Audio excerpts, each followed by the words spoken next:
Good morning, good afternoon, good evening, and welcome to Sales Academy workshop on language in sales.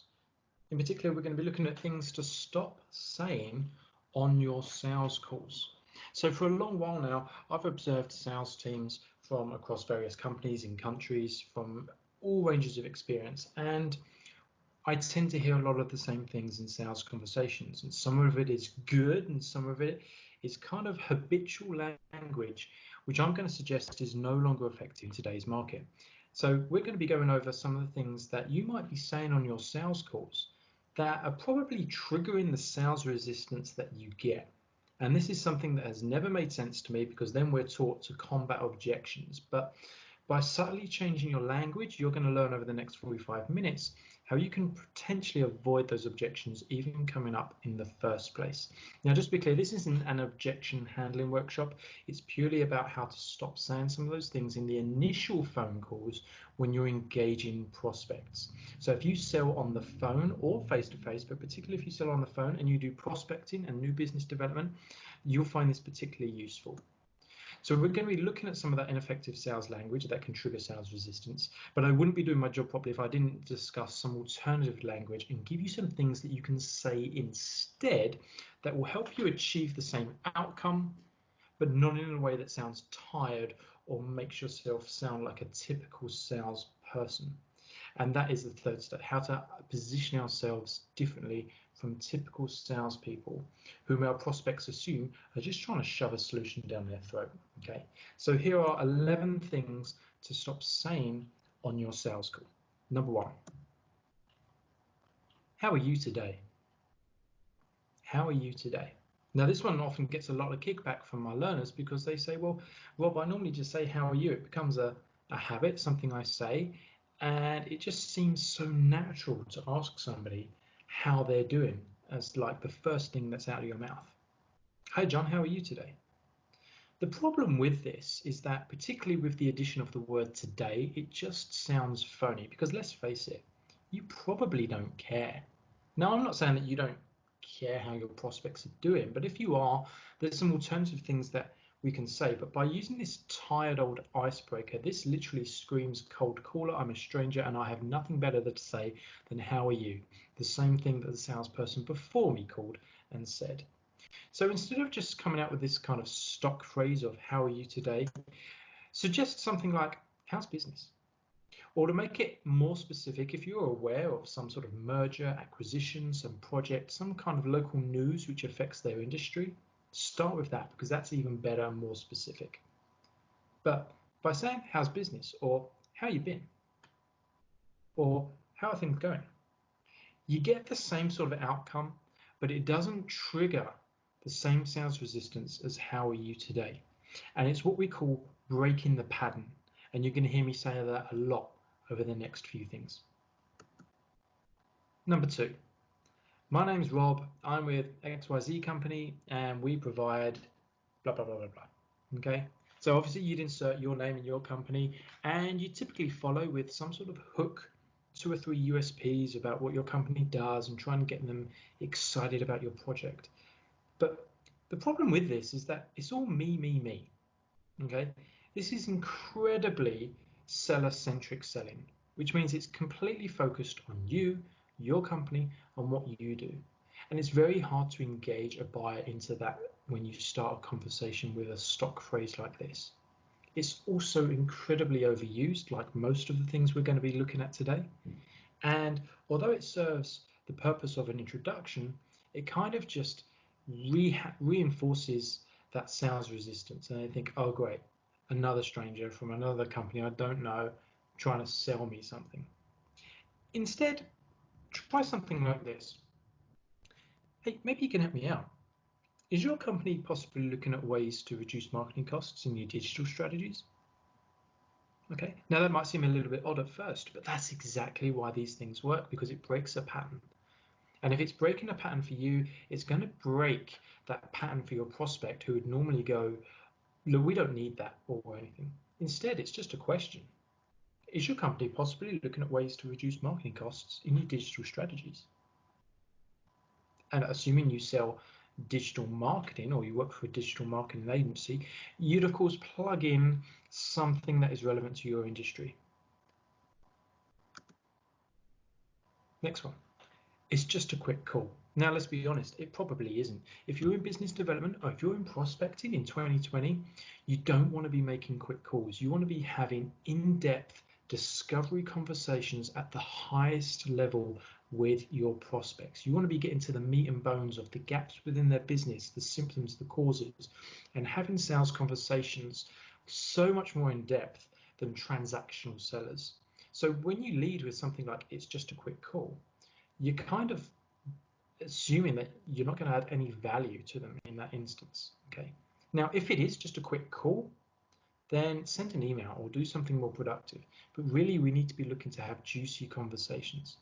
So if you do find yourself saying this, maybe try and get in the habit of saying something alternative like, hey, I'm not sure how long you want to discuss this for, so perhaps you can tell me if it's worth rescheduling, and then follow on with the purpose behind your call. Sorry to bother you.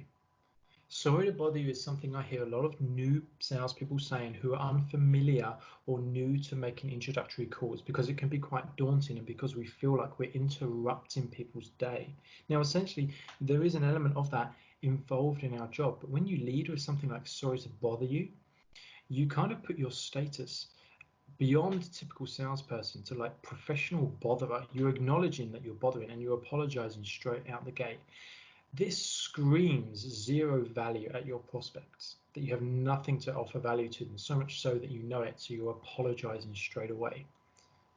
I don't really have an alternative for this. This is just something that you need to stop saying. And although I don't hear many seasoned salespeople saying this, it's a good habit to get out of as soon as possible. What's your biggest problem with? And typically what follows here in this stock phrase is it would be something generic or something about a sector or an area of their business that you provide a service or a solution in. Now, the intent with this question isn't at all bad when I think about it. You do want to be finding out people's problems, and problem finding is an ultimate skill of a salesperson. However, when you lead with this question, there's a couple of things wrong with it. One, you're assuming that they have a problem with that area of their business. And while you may be right, it's very unlikely that a prospect is going to start, opening their heart out to you about the problems that are keeping them up at night. Okay, you need to build a little bit of rapport rather than going straight for the jugular. Okay, and it's unlikely that if any response that they do give you is likely to actually be the cause of their problems. So while the intention is nice here, it's just a little bit too direct to get the answer that you're looking for. Instead, I would suggest you say, hey, this might not be a problem you have, but are you open to looking at any gaps in your recruitment strategies that might be losing you more technical candidates? Assuming you are a technical recruiter, for example. You can see how that works. So you're acknowledging that it might not be a problem they have, but are they open to looking at any gaps in your recruitment strategies that might be losing you more technical candidates? Now, you'll notice that there's a lot of soft, neutral language in here, like are you open to, that might be losing you technical candidates, which makes it a very open and honest question, but also one that's quite hard to say no to. And if a prospect does say no to something like this, then they're probably not a good fit for you anyway. I'm just touching base. This is the line I hear salespeople say when they've got nothing better to say on a phone call. And it normally comes from lack of certainty as to what the next step in the sales cycle is going to be. It normally comes from sending information or having an initial call and you didn't set next steps or agree any sort of commitment with the client or the prospect.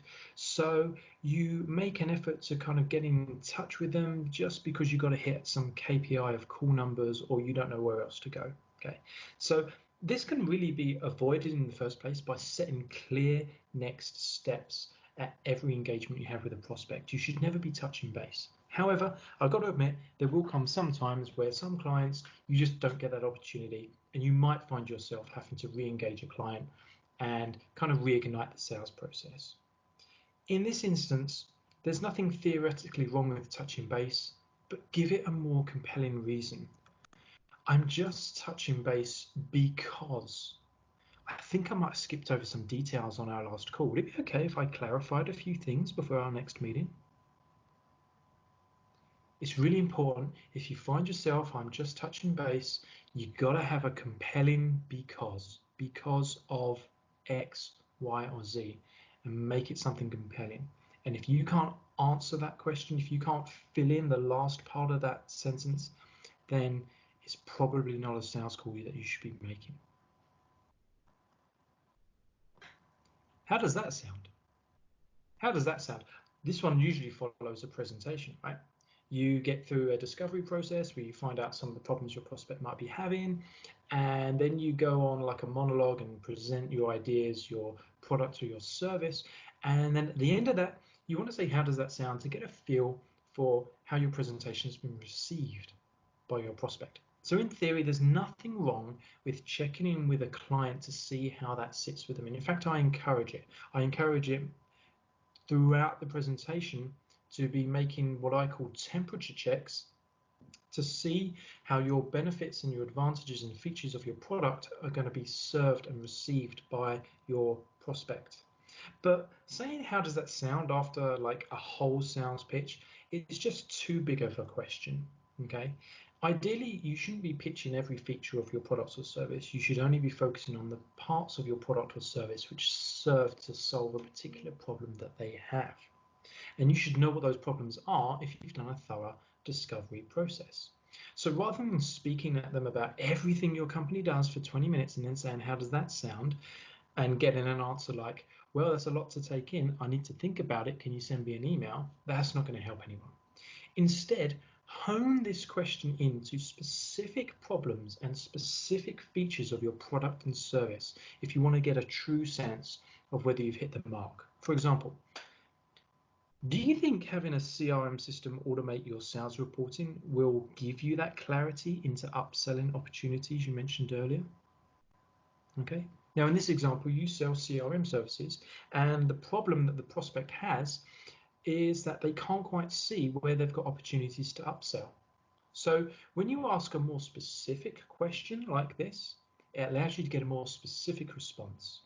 And therefore, you're not just saying, how does it sound, like a generic question, but you're honing in on particular pain points your prospect has suggested that they have. If I could show you, question mark. And of course, the question doesn't end there. This normally follows a, if I could show you a way to increase your business by 30% with little investment, would you take me seriously? That's normally the line that is taken from quite an overused sales script by a leading sales program. But the problem with this is it's such a manipulative leading question. It's such a leading question that has been used so many times that prospects know that it's coming. And when you ask questions which are deliberately designed to manipulate prospects, you immediately devalue yourself and your company. It's so transparent, your prospects can see it. And so even if they say yes, because that's what these questions are designed to get from a prospect, it's not an authentic and genuine yes. So instead, try more neutral language like, would you be open to having a discussion around your current lead generation strategies? Perhaps then we can see if there's any scope to help deliver you better results if you deliver lead generation strategies or marketing. So obviously you would plug in whatever you sell here. So would you be open to having a discussion around X? And then perhaps we can see if there's any scope to help deliver you better results. It's a very open, honest question, and therefore it's likely to command an open, honest response. This one really makes me laugh. Would you be available at Thursday at 1 or Friday at 2? The good old alternative close, because if you give them a choice, they're likely to choose an option which suits you. This is so old school, and if I have to explain why alternative closing is dead in 2020, you probably shouldn't be in sales. If you are using lines like this, you probably should not be in sales. I'm going to say to those of you, without trying to insult you, but your days are numbered if you're relying on strategies like this. Okay. The problem with this is a bit like the early one. It's so leading, it's so manipulative, and it's so transparent and overused that prospects know what you're doing. They've had it used on them 1,000 times, and it's just not original, and you sound like a typical salesperson. The other problem I have with this is that if you try to barrage them into an appointment to talk to you by using tactics like this, you probably don't have their real engagement, and you're probably setting up a meeting that's not going to be productive. So you need to be really open, because the best you're going to get here is a meeting, which I know is what you want, but it's going to be a forced, phony meeting. Also consider this.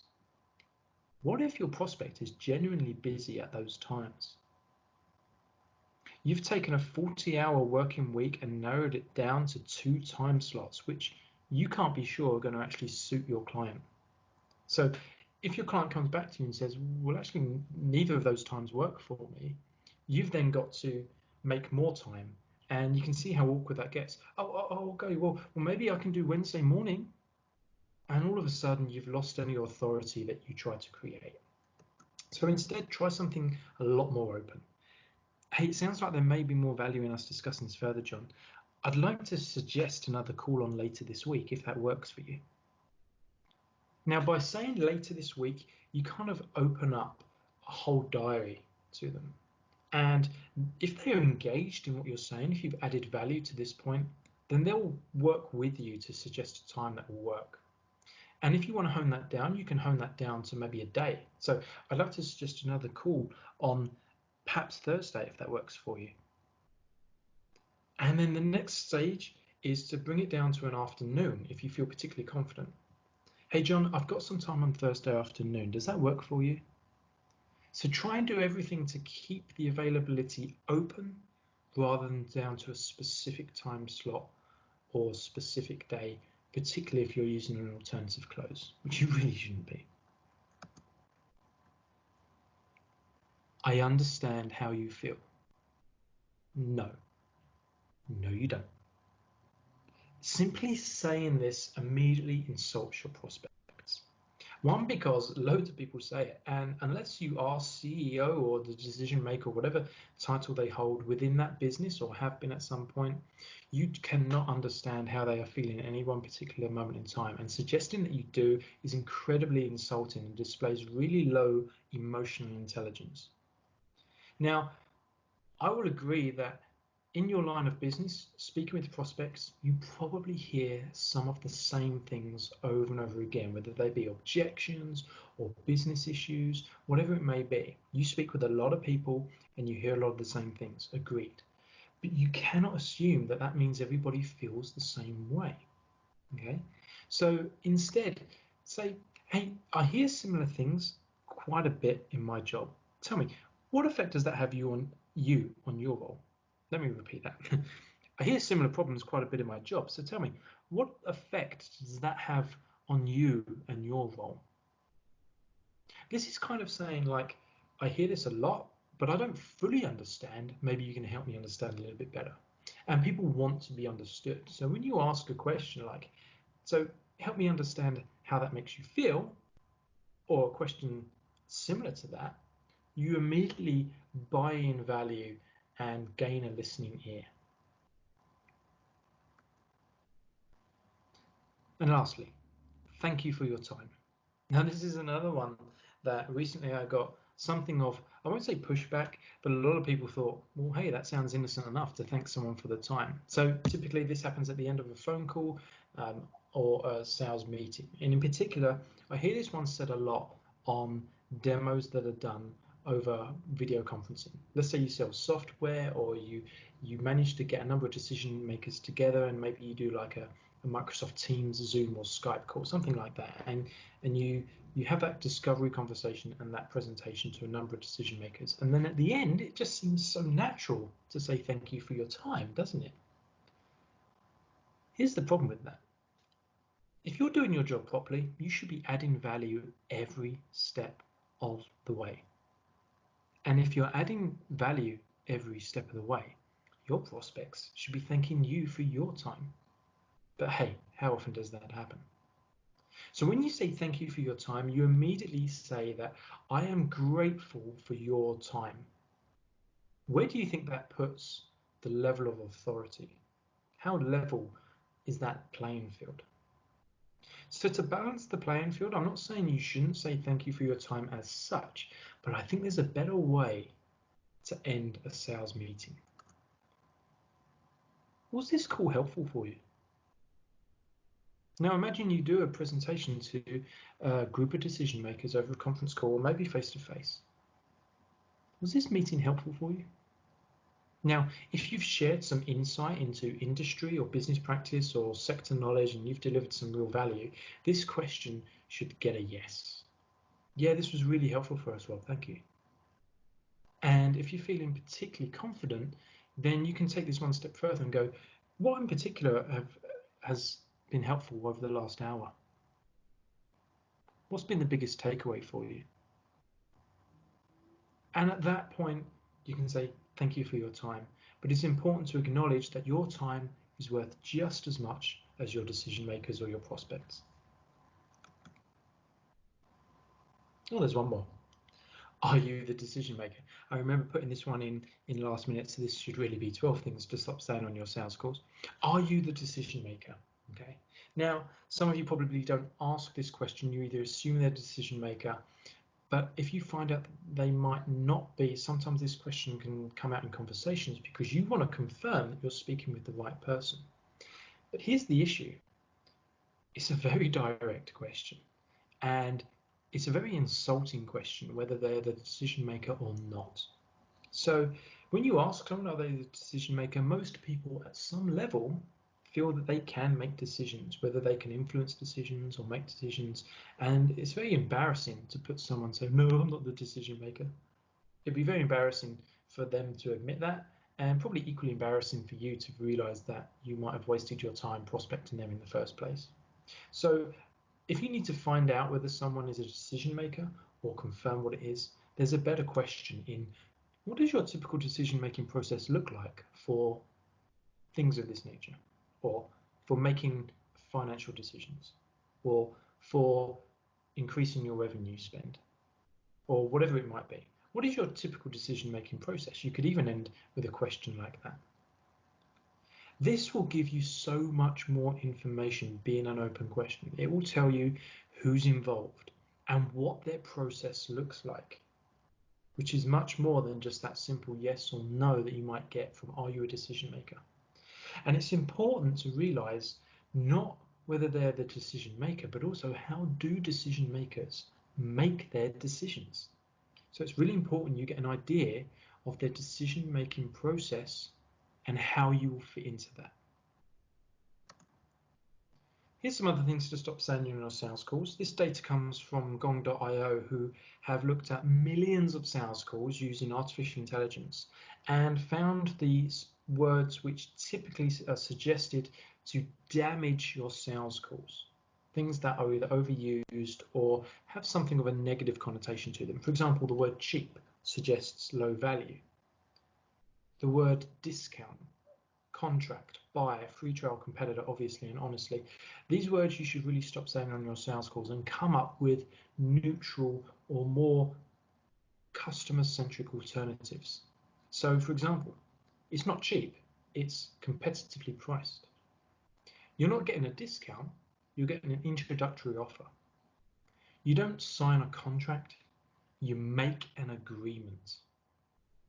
You don't have competitors. I love this one. There's no such thing as a competitor, but there are alternative providers. They just can't compete with you. I particularly like that one. Words like obviously should just be ditched entirely because what's obvious to you isn't obvious to your prospect, and saying so doesn't add any real value to the conversation and in fact just insults their intelligence. Instead of a free trial, which suggests maybe that it's free and not worth anything, what about a pilot? Rather than buy, your prospects would rather own or invest. And the word honestly is another word that can be ditched from your sales conversations because its very nature suggests that when you add the word honestly, you're kind of suggesting everything you've said up until that point has been dishonest. Even if it hasn't been, it kind of has no real value within your sales conversations. So I've spoken at some time about things that you should stop saying on your sales calls, but as I said, there's probably some more effective language that you should be saying on your sales calls as well. So like those words we looked at earlier, the research also suggests that there are some words which appear more in successful sales conversations. Words like advantage. Advantage in particular is great. This was a new one for me. We often talk about benefits for our customers, and while benefits are cool, having an advantage is even better. So if you can explain to your prospects that by adopting your product or service, they actually have an advantage, it's a lot more powerful than just a benefit. Because in the influence and persuasion module, we've already looked at the word because and the subliminal effect that it has. And true enough, it appears a lot in successful sales calls, as does the word now, which again is another hypnotic word. Protect. Interest. I'm not sure whether interest actually refers to the financial sense of the word, like interest. I doubt so. I imagine it refers to interest, having interest in something. Immediately. People love a sense of urgency, and if something can happen immediately and they can get results immediately, that really appeals to them. I don't know at the top there. Nothing is more powerful than humility when it comes to selling. If you can admit that you don't have the answer to something, and ideally you can find out for them as soon as possible, then it shows that you're open and honest and you don't seem like a know-it-all. So if you generally don't know something, don't try and wing it or blag it. Just say, hey, you know what, I don't know. It's a really great question. Let me find out for you and get back to you. And the quicker you can get back to them, maybe while they're on hold for like 10 seconds would be better. But if you need to go away and do some research, it gives you a reason to touch base, hey? Unusual. I really like this word because I think the word unusual is unusual in itself. As human beings, when something is unusual, we are drawn to it. So if you can use the word unusual in your sales conversations, you'll find that prospects' ears prick up because we love things which are unusual. So in the right context, it can be a really powerful word. Proven. People are very risk averse given that the market is saturated in most areas. There's a product and service for just about everything, all making bold claims. So if your product and service is proven to get results of some kind, it helps the prospect make more risk-managed decisions. The word we. This one I just want to illustrate for a moment. This doesn't refer, I don't think, to we as in me and my company, but rather me and you. So we, the collective word for you and the prospect. The reason I say that is because when you use the word we will work together, it sparks it suggests a collaborative working relationship, which is really what you need to be building with your prospects. So it's not about we, me and my company, but it involves the prospect in the process. That helps them take accountability of their problems and starts the relationship in a really strong footing. The word amazing appeared as a word to say on your sales calls. Not something I would have predicted because it seems like a very salesy word to me. But the evidence suggests that using the word amazing appears in successful sales calls, and there's been a lot of them studied. First, people love to be the first to try anything, provided it's proven, of course. So if you can use the word first, it gives people a sense of privilege that they are early adopters. And join. The word join is really great because it makes it gives the sense of a union and a joining, a bit like we, a collaborative approach. So if they can join your organization, people like to be part of something that is bigger than just their own organization. So here are some words. You won't be able to fit them all into your sales presentations, I don't think, but some of them might have a strong place in your existing sales pitches.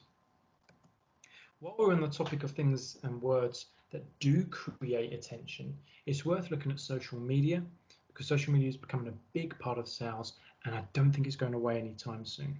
So we looked at some of the words that on Facebook tend to get more shares, likes, and comments. Now, Facebook isn't a massive sales tool, although it's very possible that it could become a contender.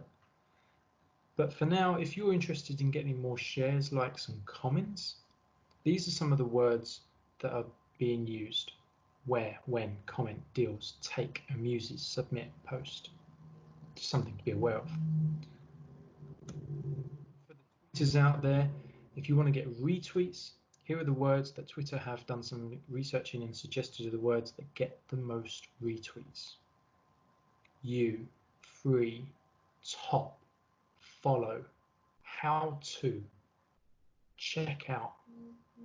All these call to action words get most retweets on Twitter content. Again, not a massive sales tool for most, but worth bearing in mind. And then, of course, we have to look at LinkedIn. LinkedIn, #1 professional business network. This definitely is a sales tool that you should be using. If you're not on LinkedIn, get on there for your personal brand, but also it's a great source of networking, connecting, and lead generation. And when you join LinkedIn, as you'll know if you are a member, you create a profile of yourself, and you need to use action words to describe yourself. And the most powerful action words to help you stand out are words like this: created, increased, reduced, developed, improved, accomplished, researched. Most of these words are verbs which create a sense of achievement. And it's worth mentioning that although you shouldn't be using LinkedIn to just put on your CV, you could argue that maybe these words are equally as powerful on your CV or resume.